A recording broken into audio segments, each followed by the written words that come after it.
Hi, I'm Rev.Jessie Brandon. I'm a life cycle celebrant and an ordained minister.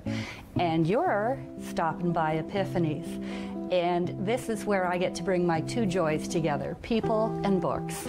So today, we're going to be talking about Stephen King's Salem's Lot. Now, Stephen King is a horror genre writer, and he does amazing work. I read this one so long ago, I don't even want to talk about that.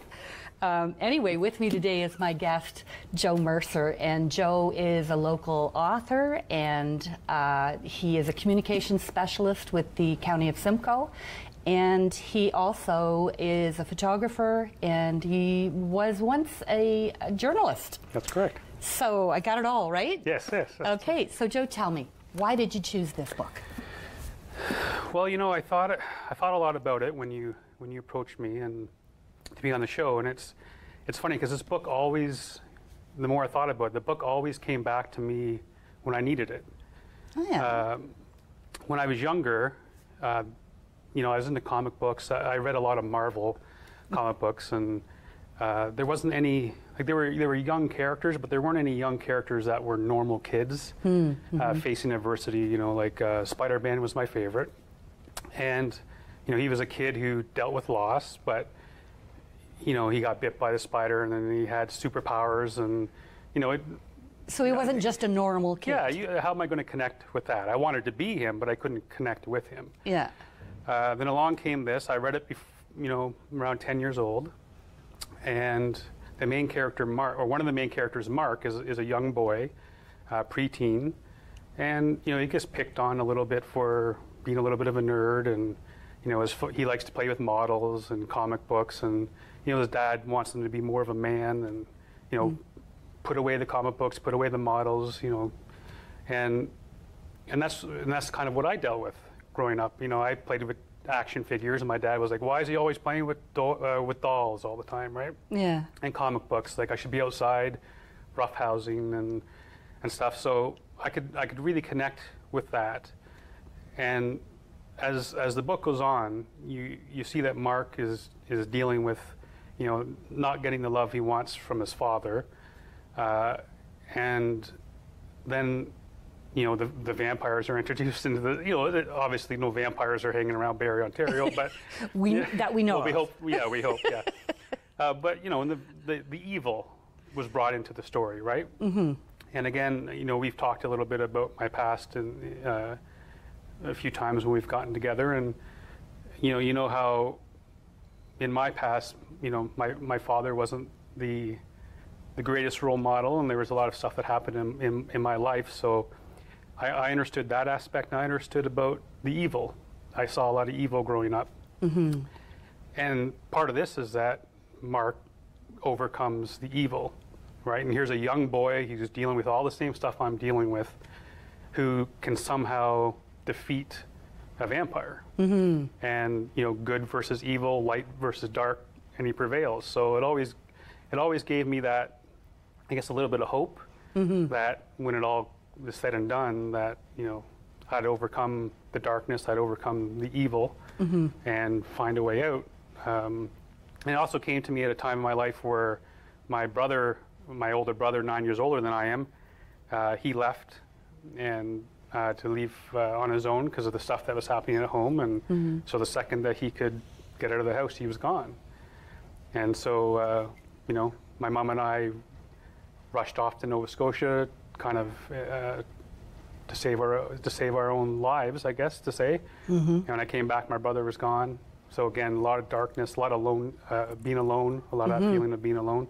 And having to find your own way, which, you know, as a 10-year-old child is a difficult thing to comprehend. Very difficult, yes. And that's it. I mean, and then I came across this book, and the characters, like, whoa, like if this guy can do it, you know, he's very similar to I am, that, you know, that was something that I was able to connect with, and it gave me hope. Yeah. And as I got older, like I said, I felt like it kept coming back into my life. Whenever I'd get to that stage where I was feeling alone, if I was entering another dark stage of my life, without even thinking of it, I would just all of a sudden I would have a copy on my nightstand, and I'd be reading it, not even realizing that what I was doing. Reconnecting, yeah. And then as the older I got, then I started connecting with the the older character who was actually a novelist, and then that was actually kind of bred my desire to be a writer and to write horror. And yeah, okay, so this book is what started that whole thing? Yes. Wow, okay. So as I told you, my only real memory of this book is the character Danny Glick, and Mark seeing him floating outside his bedroom window and then realizing, wait a second, I'm on the second floor, and Danny scratching at the window. Right.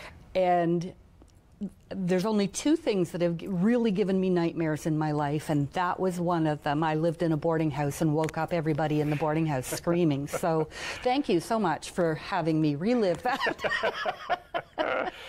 But I've always loved Stephen King, and so it's interesting that that you chose him, because I didn't know until you got here what you were going to be bringing. So I'm thrilled. So did that lead you to reading more of his books, or was it just this one that really struck you? Well, I moved into his other novels, and I also expanded, started reading other horror authors. I really didn't go too far out of the horror genre. I felt maybe it was that connection with, I was able to connect with the characters more, the good versus evil type of storyline, you know what I mean? Right. Like, so I think maybe I connected with that a little bit. Mm-hmm. As I got older, I moved out of the horror genre when I read, but as a kid, it was all Stephen King. Yeah. Occasionally Dean Koontz would get in there, but he was a little more thriller based, supernatural based. Yeah, but, I used to love him. Yeah, so, and then my dad too, I mean, he let me watch a lot of things I probably shouldn't have watched. So, I saw The Exorcist the first time when I was 5. Oh my heavens. That was the first time I saw that. And I watched it several times after that. And all the Friday the 13th, saw the Nightmare on Elm Street. So I saw all that before I was a teenager, right? So. Oh goodness. I still haven't seen any of those because they scare me. So that colored basically the lens of how I was looking through the world. Yeah. Right. And. But you saw it through sort of from a hope-based place rather than I think so, yeah. a fear-based place, because they always, given that the Friday the 13th movies went on forever, I was going to say that it always prevailed that good won out, but that wasn't really the case with those movies. No, I agree with you. I mean, it's always one of those things where there's always seems to be one or two characters left at the end, and they overcome the evil, and then, see some bubbles under the water to let everyone know, like, hey, Jason will be back, kind of idea. But yeah, I can't think of any novel that I've read and I could be wrong, but actually now that I'm saying that, I think I'm wrong already. But very, very few very few novels or movies that the bad guy wins, right? True. And that's actually something that made Empire Strikes Back so different and amazing. Is that was a movie that ended on a really down note. Mm-hmm. So so always looking towards it that the good guys will always win. It doesn't matter how bad it gets. Good will always defeat evil, and living in a household that I lived in, and that was the hope I needed, was, eventually one day the good will beat the evil. So. Yeah. So you said this led you to writing. So how long have you been writing, and tell me about that? Well, I started writing as early as 8. I can remember writing short stories, horror stories, and actually my mother was called in to I went to St. Mary's Catholic School when it was over near the prison, or the jail, Barry Jail. And my mother was called in, and they said that they were worried about my writing because they said it was a little bit unsavory. And the one that sticks out in my mind was, it was about a man with a chainsaw chasing a woman through the woods, and her hiding in a woodshed until she managed to find something in there to defeat the killer with. And this is not something, I guess, an 8-year-old is supposed to be writing in a Catholic school. I think they wanted something a little bit more light. But yeah. So it's gone from them. I mean, everything that I write, I find a lot looking back at it. I was reflecting on doing this today, and I was thinking about my writing and how, like, a lot of my stuff has to do with loss of childhood. And I noticed that a lot of my characters have to deal with the loss of a child, or a child is missing in town, or whatever it is that, and brothers too. There's always, and I know it happens almost unconsciously, right? Where I always have brothers seem to make it into a story, brothers trying to reconnect, brothers with issues, like I said, missing children, dead children. There's always that childhood thing, and looking back at it now, I see that it all, like my childhood did stem or did lead to my writing having that type of feel, right? It's always that trying to refine yourself and the child within you, I suppose, or the light, or right. So I saw something that you were recently published, and you were a contest winner or something. Is that? Well, I was in a contest. You were in a contest. Yeah. Okay. There were 70 entries, and they picked 16, and then it was voting to see who would win the top 3. Oh yeah. So I didn't make it to the top 3, but I am going to be published in that anthology, which I imagine will be out sometime either late this year or early next year. Very cool. And even what we just talked about, that story is about a man dealing with the loss of his daughter. Ah, okay. So again, right back to that storyline again. But I think I think what it provides me, writing really provides me, is that little bit of escape and therapy. I've also considered it as a therapy for me. And what often I worry about is I'm in a very, very good place in my life now, and I always worry that if I let go of the past and let go of all the sadness and the pain and all that kind of stuff, that my writing I wouldn't be able to go into that dark place when I write, because that tends to be where I go. That's very interesting, because I don't know if you know this, but Stevie Wonder had the opportunity to regain his eyesight. They could have operated, and he wouldn't do it because he felt that he would lose his connection to music. Oh, I never heard of that, no. Yeah, so it's interesting to me that you would feel that same way, that you wouldn't want to give all that memory and angst, right, as it were, up, because it feeds your writing. That makes sense to me. Oh yeah, for sure. And I was offered by a local couple to do some, I can't remember what it's called now, but which when you go back. Regression, past life regression. Yeah, and that's what I was afraid of. Like, I was afraid that if I do go all the way back and I do forgive, or I do, kind of make peace with it, that's a well I couldn't go back to when I needed to. And a lot of times I do. I mean, not all my writing is dark, but there are aspects of it that I need to go back and find that pit, right? And interesting. You see, I'm not a writer. I am a writer from the point of view that I write wedding ceremonies and that kind of thing, and do my own from scratch. But I didn't realize that you would have to go into that place to connect to those feelings to be able to articulate the story. Is that the kind of the progression of that's the way it works for me, and I'm pretty sure a lot of authors are the same way. I think, I mean, when you're doing your wedding ceremonies, you're going to a place of love.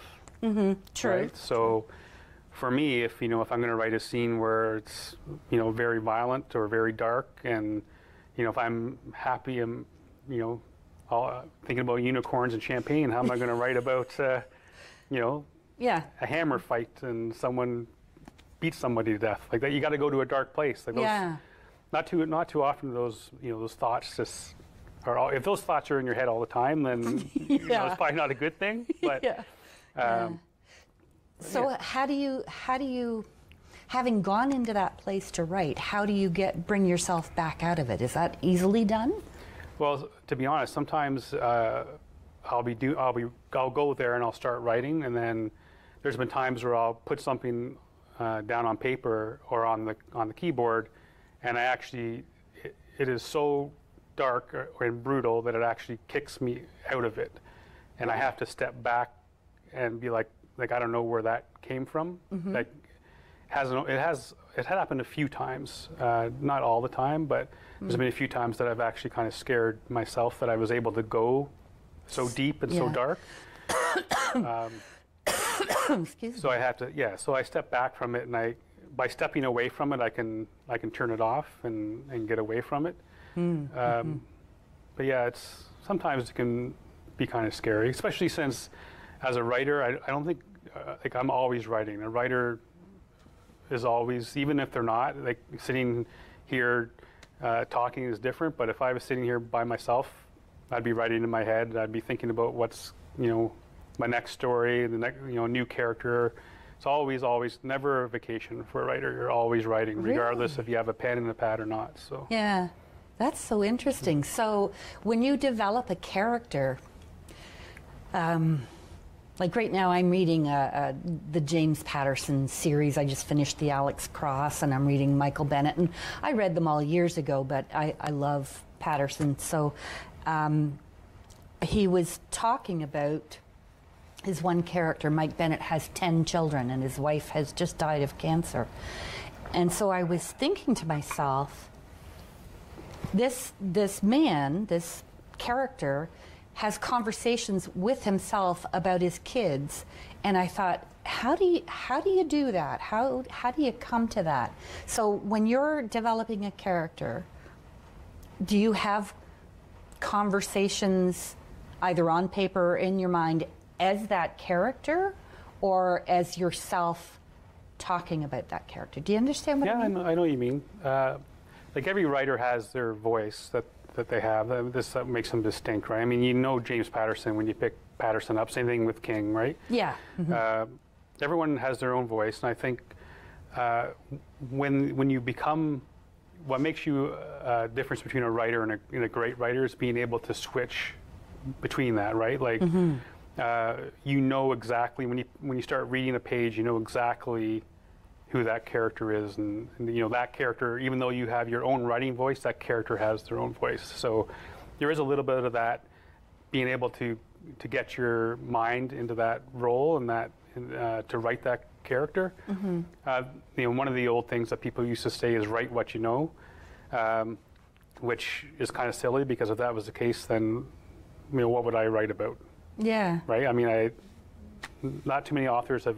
Authors, everyone has lived through something, but if we're going to write what we know, then there's no vampires, there's none of that, there's none of this horror and stuff, because there's none of that hanging around. So how are you going to write about it? Yeah. So there is some of that. I mean, all the characters, I think, have a little bit of you in it, or someone in it. I find that makes it easy as well. If I'm going to write a character and you don't want to make them cliche. You don't want to make them, just something. I mean, you've seen them on television and stuff, right? There's some really two-dimensional characters, and you don't want that, right? You want to know your character. You want to, when you do write that character, you want to be able to be the character and know them, and a lot of that writing comes before you even start to write. Like, you need to know your characters intimately, and there's lots of stuff that you jot down that will never make it into the novel or into the short story, but you need to know, right? You need to know what they're going to do in any circumstances. Myself, I'm what they call a pantser when I write, which means I write by the seat of my pants. Oh, yeah? Yeah, so I kind of know where the story's going to begin, and I kind of know where it's going to end, and everything else in between is all going to come out of my head as I write. Yeah. Which I really enjoy, because that's like writing a story for myself. I'm telling myself a story. Yeah. That's kind of a neat way to look at it. Yeah, so it's a lot of fun, right? Yeah. In a way, because I don't know where it's going to go, and lots of times I'll get halfway through a novel and I'll realize that where I thought it was going to go, it's completely changed, or so the ending changes, or new characters are introduced. Some old characters are slashed out. Yeah. But yeah, you definitely need. If you don't know your characters and intimate with your characters, you do have that two-dimensional type of feel. You need to be, again, kind of where I go into the pit to get the dark stuff. You need to at least go somewhere where you can connect with, right? Yeah, yeah. And that works for the readers too, because if a reader can't pick up a book and at least connect with that, where it's like, well, I've lived through that, or I've had those feelings, or I know somebody, right? Like, I mean, the Michael Bennett character, his wife dying of cancer. Well, almost everybody knows somebody who's had either died of cancer, or had diagnosed with cancer. Yeah. So you can have that connection. You get that, you feel like you know Michael Bennett because you've dealt with the same things. I mean, not everyone has 10 kids, of course. So, yeah, I know. That's what I was just thinking in my head. But, and so that's an important thing too. If you write a whole bunch of characters that nobody can, no one can connect with, then no one's going to read the story. No one, or the people will read the story and not connect with it, not enjoy it. Yeah. That's really interesting to me because I was thinking about how I write, and I realized that I have to have real people that I write about because that's what I connect to. I don't know if I had to come up with a character, if I could do that. Because, of course, I'm writing about two people who have met and fell in love. Right.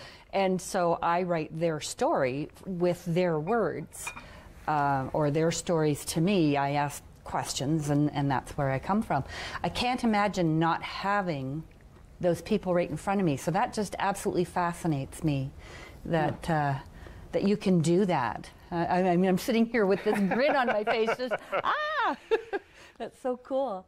So, have you got a novel underway? Have you written a novel? I know you've been published a couple of times in magazines. Yeah, in anthologies. Yeah. Yeah. So that's short story stuff where you send a, short story under 5,000 words, and it gets published in an anthology of multiple other short stories. So. Right. Yeah. Had a few of those published. Right now, I'm working on a novel. I've written a novel. And I went away to a conference, and it was a writing conference, and F. Paul Wilson, he was one of my favorite authors. He was one of the instructors, so I drove down to Baltimore one weekend to go to this conference, and part of it was we got everyone's story. I think there was 12 authors there, and we got everyone's story, and we had to print them off, critique them, and then be prepared to talk about them after the fact. Like, we got into groups and we went around and we had to talk about it. So they're talking about like the people who attended their stories or the authors? No, like us. So your story was being reviewed?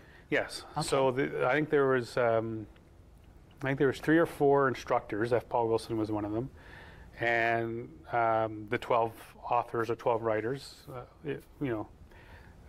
People often can say, like, I want to be a writer. Well, if you write, you're a writer. Yeah. So same thing as you're an author. So the 12 authors went down, and we had to critique everyone. So you got together, I think it was groups of 4, and then you got critiqued by your peers, and then you got critiqued by the instructor who was there.